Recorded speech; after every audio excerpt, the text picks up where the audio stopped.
What is the difference between contrast and oxymoron? Figure of ஸ்பீச்சை பொறுத்த வரைக்கும் இந்த ஏரியாவில் நமக்கு பதில் எழுதும்போது குழப்பம் வரும். இதில் நம்ம தெளிவடையணும். இப்போ கான்ட்ராஸ்ட்டில் ஒரு சென்டென்ஸில் சொல்லும் அதன் எதிர்ச்சொல்லும் கான்ட்ராஸ்டாக இருக்கும். இப்போ பார்த்தீங்கன்னா two opposite ideas compared for effect often in sentences. இப்போது ஒரு சென்டென்ஸ், நிலா பிரகாசமாக ஜொலித்தது, என் மனம் இருண்டது. இது என்ன சொல்கிறான்? வெளிப்புற உலகம் ஒளியால் நிரம்பி இருக்கிறது, ஆனால் என் உள்ளம் இருட்டாக உள்ளது. இது ஒரு உள்ளே வெளியே எதிர்மறை மோதல். இதில் என்ன தெரிஞ்சுக்கிறோம்னா comparison of two opposite words often in sentences அல்லது பேராகிராஃப் இப்படி தான் வரும் என்பதை நாம் நன்கு புரிந்து கொள்ள வேண்டும். கான்ட்ராஸ்ட்லேருந்து ஆக்சிமரான் எப்படி முரண்படுது அப்படிங்கிறத பார்ப்போம். ஆக்சிமரான் சொன்னாலே முரண்பாடு சொற்றொடர்னு சொல்கிறோம். சொற்றொடர் இப்போ இனிய வேதனை ஸ்வீட் சாரோ, அமைதியான சத்தம் silent sound, xerox copy, bitter sweet இவைகளை போன்ற முரண்பட்ட சொற்கள் அடுத்தடுத்து வருவதால், அதாவது அடுத்தடுத்து வருவதால் சைட் பை சைடா இதனை ஆக்சிமரான் என்று குறிப்பிடுகிறோம். The contrast is within a short expression or two words together. அதுதான் எக்ஸாம்பிள் பிட்டர் ஸ்வீட் மெமரிஸ். இதுதான் முரண்பாடு சொற்றொடர் ஆக்சிமரான் சொல்றோம். இப்போ கான்ட்ராஸ்ட்ல குறிப்பிடும் போது the poor are becoming poorer while the rich grow richer அப்படின்னு டூ ஆப்போசிட் வேர்ட்ஸை சென்டென்ஸில் வச்சு சொல்கிறோம். Contrast comparison of two opposite words often in sentences. இதில் சென்டென்ஸில் தான் வரும், சைட் பை சைடாக வராது. Comparison of two opposite words often in sentences. But ஆக்சிமரானில் என்ன? ஆக்சிமரானில் bitter sweet are opposites but together they describe a mixed emotions within a short expression. அதுதான் ரெண்டுக்கு உள்ள வேறுபாடு. இந்த வேறுபாடு நமக்கு தெரிஞ்சதான் உடனே சரியாக ஆன்சர் பண்ண முடியும். அடுத்தது சிமிலிக்கும் மெட்டஃபாருக்கும் என்ன வித்தியாசம்? அது ரொம்ப முக்கியமாக நம்ம தெரிஞ்சுக்கணும். சிமிலி மெட்டஃபார் ரெண்டுமே both are closely related but they work silently different. Simile directly compares two different things using the words like or as. இந்த ரெண்டு வார்த்தை முக்கியம், like அல்லது asங்கிற வார்த்தை. இப்போ பார்த்தீங்கன்னா he fought as bravely as a lion அப்படின்னு வருது. அவன் சிங்கத்தை போல தைரியமாக போரிட்டான். he fought as bravely as a lion அப்படின்னு சொல்லுது. அடுத்த சென்டென்ஸில் the water sparkled like diamonds. அந்த நீர் எப்படி தெரிக்குதான்? தெரிக்கும் பொழுது டைமண்ட் மாதிரி இருக்குதான், வைரம் மாதிரி ஜொலிக்குதான். சிங்கத்தை போல போரிட்டான், டைமண்ட் போல காட்சி அளிக்கிறது, டைமண்ட் போல இருக்கிறது.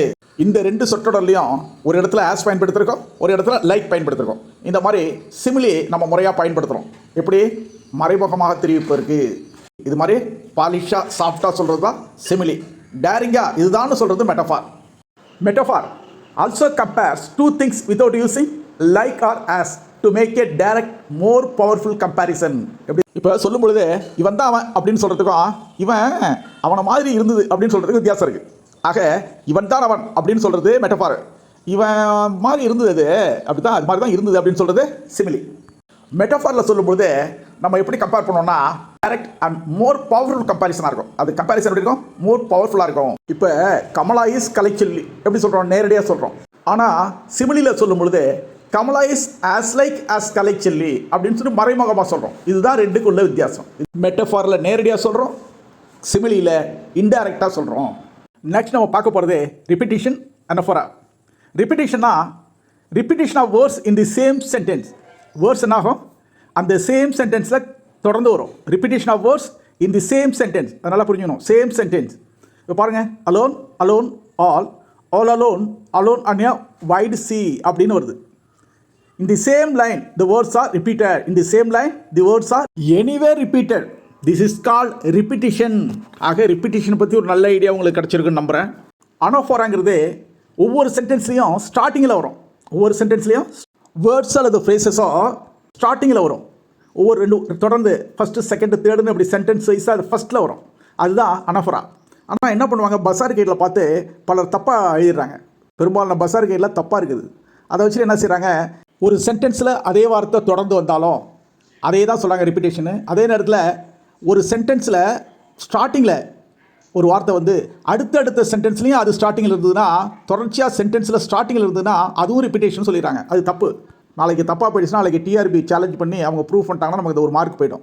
அந்த ஒரு மதிப்பெண் என்பது தான் நம்ம வாழ்க்கையை நிர்ணயிக்கிறது. ஒரு மார்க் போயிட்டுனா பெரிய பாதிப்பு நமக்கு தான். ஃபிகர் ஆஃப் ஸ்பீச்சை பொறுத்த வரைக்கும் அனோஃபோராவுக்கும் ரிப்பிட்டேஷனும் கொஞ்சம் மாறுதல் இருக்குது. இப்போது all anaphora is repetition correct, but not all repetition is anaphora. அதை மனசில் வச்சுட்டு நம்ம புரிஞ்சுக்கிட்டு செய்யணும். இப்போ அதுக்கான உதாரணங்களை பார்ப்போம்.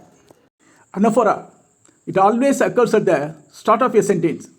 இந்த போயம் வந்து ஒரு உதாரணம் பார்க்கலாம். 9th ஸ்டாண்டர்டில் 3rd poem on killing a ட்ரீங்கிறதுல பாய்ட் கிவ் பட்டேல் எழுதின அந்த போயம், அந்த பொய்டிக் லைனை பார்ப்போம்.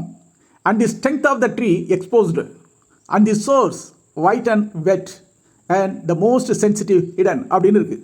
இப்போ ஒவ்வொரு சென்டென்ஸ்லையும் பார்த்தீங்கன்னா அண்ட் அப்படிங்கிறது the word and is the beginning of successive lines.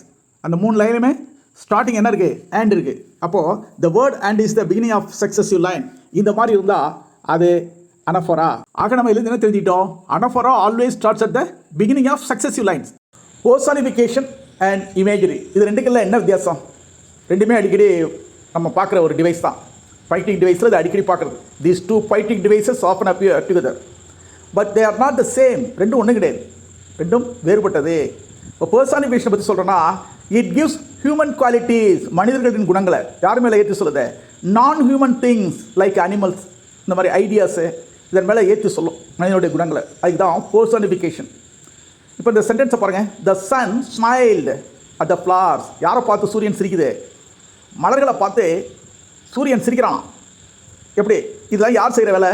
Human things செய்கிற வேலை. சிரிக்கிறது, மகிழ்கிறது, ஜாலியாக பேசுறது, குறை சொல்கிறது, வாழ்த்துறது, இதெல்லாம் யாருது? மனிதனுடைய ஹியூமன் திங்ஸ், ஹியூமனுடைய நேச்சர் அது, அவனுடைய ஹியூமன் குவாலிட்டிஸ் அது. இது வந்து நான் லிவிங் திங்ஸ் செய்யாது. கவிஞர் சூரியனை இப்படி அழகாக வர்ணிக்கிறார்.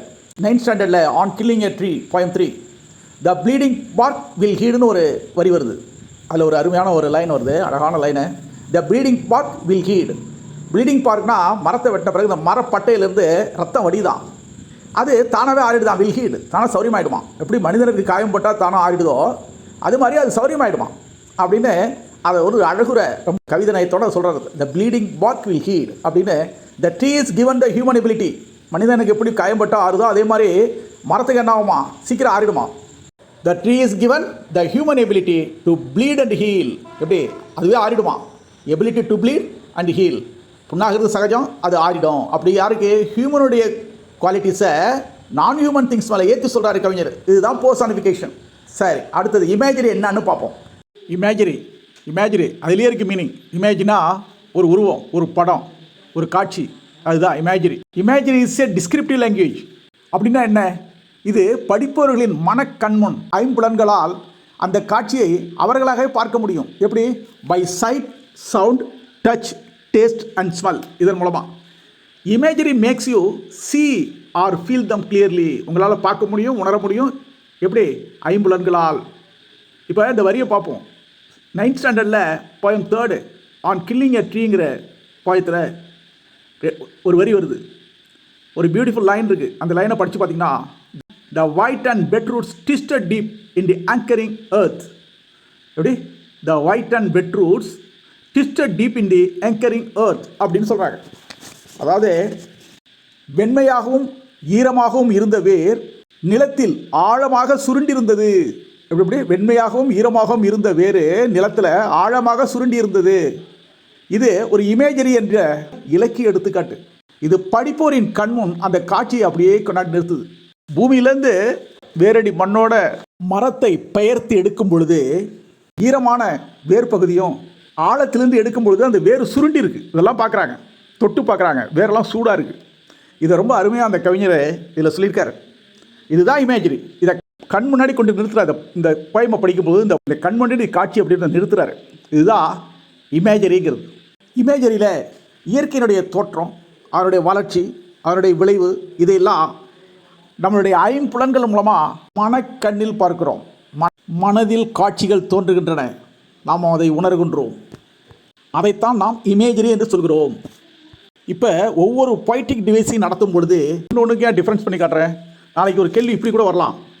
Which poetic device describes nature by sense? சென்ஸ்னா sight, sound, touch, taste and smell. இப்போ எது சரியான answer? Which poetic device describes nature by sense? Personification கிடையாது, மெட்டஃபாரும் கிடையாது, சிமிலியும் கிடையாது. இப்போ தான் பார்த்தோம் இமேஜரி. இமேஜரி என்பது சரியான ஆன்சர். இந்த மாதிரி ஆன்சரை உடனே ஃபைண்ட் அவுட் பண்ணுறதுக்கு இந்த மாதிரி தரவாக போனால் தான் நம்மளால் வந்து நம்ம எதிர்பார்க்குற கோலை நம்ம அச்சீவ் பண்ண முடியும். முக்கியமான ஒரு poetic device alliteration. Alliteration is the repetition of the same consonant sound at the beginning of nearby words. எப்படி? Alliteration is the repetition of the same consonant sound at the beginning of nearby sounds. Vowel சவுண்டில் consonant sound. பார்த்தீங்கன்னா the teak tree gives us useful wood. the டீக்கு பக்கத்திலேயே ட்ரீங்கிற ஒரு consonant sound வருது. Teak tree பக்கத்திலேயே nearby words இது இருக்கு. Consonant sound, ரெண்டு கன்சனன்ட் சவுண்டு, சேம் கன்சனன்ட் சவுண்ட்ஸை நியர்பையாக இருந்து ஓசை கொடுக்குது, சவுண்டு கொடுக்குது. அதனால் இது அலிட்ரேஷன் சொல்கிறோம். Pick out the rhyming words. இதில் எது ரைமிங் வேர்ட்ஸு? இந்த கடைசியில் இருக்கிற வார்த்தை useful wood, that is good. அந்த வுட்டும் குட்டும் ரைமிங் வேர்ட்ஸு. பர்சானிஃபிகேஷன் இது ஒரு முக்கியமான ஒரு ஃபிகர் ஆஃப் ஸ்பீச். பர்சானிஃபிகேஷனா giving human qualities to non human beings like animals, ideas etcetera. Point number 1 standard 6 the crocodile, author Lewis Carroll. அதுலேருந்து ஒரு வரி வருது. How cheerful he seems to grin. இடத்துல ஹவு சியர்ஃபுல் ஹீ என்பது crocodile. அது என்ன பண்ணுது? கடலில் தன்னுடைய ஃபெல்லோ க்ரீச்சர்ஸ், தன்னுடைய சக உயிரினங்கள் வரும்பொழுது அதை வெல்கம் பண்ணுது. எப்படி வெல்கம் பண்ணுது?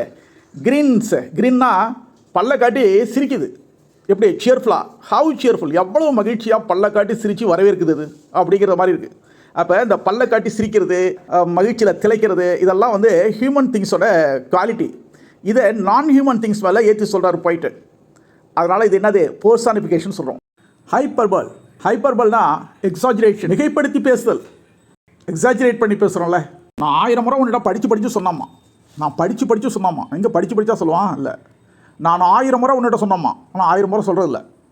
9th ஸ்டாண்டர்டில் poem 1 stopping by woods and a snow evening. அந்த போயம்லேருந்து வர்ற ஒரு லைன் அது. ராபர்ட் ஃப்ராஸ்ட் அழகாக எழுதியிருக்காரு. இது அவரே சொல்கிறாரு. And miles to go before I sleep. அவர் சொல்கிறாரு and miles to go before I sleep. என்ன சொல்கிறாரு இதை போயிட்டு? The poet exaggerates his responsibilities and duties. He has to fulfill much more ambitions before his death. இறப்பதற்கு முன், அதாவது இறப்பதற்குள் என்னுடைய கடமைகளை முடிப்பதற்கு நான் தொடர்ந்து பயணிக்க வேண்டியிருக்கிறது அப்படின்னு அவருடைய ஆம்பிஷன்ஸ் அவ்வளோ இருக்குது. அவருடைய ரெஸ்பான்சிபிலிட்டி, டியூட்டிஸ் எல்லாமே அதையெல்லாம் he has to fulfill much more ambitions before his death. இறப்பதற்குள் என்னுடைய கடமைகளை முடிப்பதற்கு நான் தொடர்ந்து பயணிக்க வேண்டியிருக்கிறது. இதில் இருக்கிற வரிகள் என்ன? இந்த லைன் என்ன சொல்லுது? And miles to go before I sleep. நான் தொடர்ந்து பயணிக்க வேண்டியிருக்கிறது. ராபர்ட் ஃப்ராஸ்ட்டு தன்னுடைய கடமைகளை முடிக்கிறதுக்கு ரொம்ப தூரம் டிஸ்டன்ஸை சொல்கிறாரு. டிஸ்டன்ஸ் மைல்ஸ் டு கோ அப்படிங்கிறாரு. அப்படின்னா ரொம்ப தூரம் போக வேண்டியிருக்குன்னு மிகைப்படுத்தி சொல்கிறாரு. இதைத்தான் மிகைப்படுத்தி சொல்கிறதுனால இதை நம்ம ஹைப்பர்போல்னு சொல்கிறோம். Important questions previously asked. 8th February 2023 Shift 2 Question number 78. Choose the line of the poem does not consist of the poetic device repetition. கேள்வி புரியுதுங்களா? இந்த ரெப்படிஷனுங்கிற poetic device இந்த லைனில் எதில் இல்லை? Choose the line of the poems doesn't consist of the poetic device repetition. நம்ம question நல்லா படித்து பார்த்தோம். First A, an endless fountain of immortal drink. B, and miles to go before I sleep. C, a friend is someone. D, only a dog with a tired face. இப்போ உங்களுக்கு answer கண்டுபிடிச்சிருப்பீங்க. இப்போ தான் பார்த்துட்டு உடனே இதுக்கு வரோம். அதனால் உங்களுக்கு இன்புட் கொடுத்துருக்கேன், அவுட்புட் உங்கள்கிட்ட நிச்சயமாக கிடைக்குன்னு எதிர்பார்க்குறேன். ஏன்னா அதுதான் மெத்தடாலஜி. ஒரு டெஸ்ட் எப்படி கொடுக்கணும்னா இன்புட்டை முதல்ல தெளிவாக கொடுத்துட்டு அவுட்புட் கேட்கணும். இப்போ நான் உங்களுக்கு இன்புட் கொடுத்துட்டேன், அதனால் அவுட்புட் உடனே உங்கள்கிட்ட எதிர்பார்க்குறேன். அதில் ஒன்றும் தப்பு இல்லைங்களே. ஆப்ஷன் பி ரெப்படிஷன் கிடையாது, அதுதான் ஹைப்பர்பல். இப்போ தானே பார்த்தோம். அதுதான் கரெக்டான ஆன்சர். நீங்கள் சொல்லுவீங்கன்னு எதிர்பார்த்தேன், கரெக்டாக சொல்லிட்டீங்க. Thank you so much. One more previous year question. 14th February 2023 Shift 1 Question number 81. Find the point of these wonderful lines. And miles to go before I sleep. And miles to go before I sleep. Who wrote this wonderful line? What is the name of the poet? Who told this? John Keats, Jawaharlal Nehru, Robert Frost, Rabindranath Tagore? Who? Yes, you are correct. The greatest American poet for his realistic description of rural life. அதற்காகவே 4 முறை Pulitzer award வாங்கினவர் அவர் தான் அந்த wonderful poet Robert Frost. TET 2023 Paper 2 Question number 86. Mention the figure of speech and one man in his time plays many parts. Simile, metaphor, alliteration, personification. Which one is correct? Yes, you go through the question once again. And one man in his time plays many parts. திரும்பவும் படிங்க. And one man in his time plays many parts. இப்போ புரியுது. உலகமெனும் நாடக மேடையில் நாமெல்லாம் ஒரு நடிகர்கள். சொன்னது யார் தெரியுமா? ஷேக்ஸ்பியர். சொன்னது ஷேக்ஸ்பியர். அவர் எழுதின ஒரு நாடகம் தான் As You Like It act 2 scene 7. அதில் இந்த மாதிரி ஒரு டைலாக் வரும். அந்த டைலாக் தான் இது. Life is compared to a stage play. நம்மளாம் என்ன செய்யலாம்ல, டிஃப்ரெண்ட் ரோலில் நடிச்சிட்டு இருக்கோம். அதை தான் சொல்ல வர்றாரு. ஒரு முழுமையான மெட்டஃபார். And one man in his time place many parts. Man is compared to actor. மனிதன் என்ன சொல்கிறாரு? நடிகரோடு ஒப்பிடுறாரு. அவர் டைரெக்டாக எதோட கம்பேர் பண்ணுறாரு? மனிதனை நடிகரோடு ஒப்பிடுறாரு. இதுதான் metaphor. Identify the figure of speech. An endless fountain of immortal drink. An endless fountain of immortal drink. 4 options are there. Simile, hyperbole, alliteration, metaphor. இப்போ என்ன சொல்கிறாரு? An endless fountain of immortal drink. Immortal drinkனா அவர் என்ன சொல்கிறாரு? The endless fountainங்கிறது நாம் விரும்புகிற அனைத்து அழகான பொருட்களும் நமக்கு ஆனந்தத்தை நித்திய பானமாக அளிக்கிறது. அந்த நித்திய பானம் தான் இம்மார்டல் ட்ரிங்க்கு. நமக்கு ஆனந்தத்தை அளிக்கின்ற அந்த நித்திய பானத்தை தான் இம்மார்டல் ட்ரிங்கோட அவர் கம்பேர் பண்ணுறாரு. ஆகையினால இது மெட்டஃபார். My dear teachers, I hope this video has inspired and motivated you and brought you clarity. See you next time with the poem, the author and the key lines. Keep going. You are doing great. Thank you for listening. Thank you.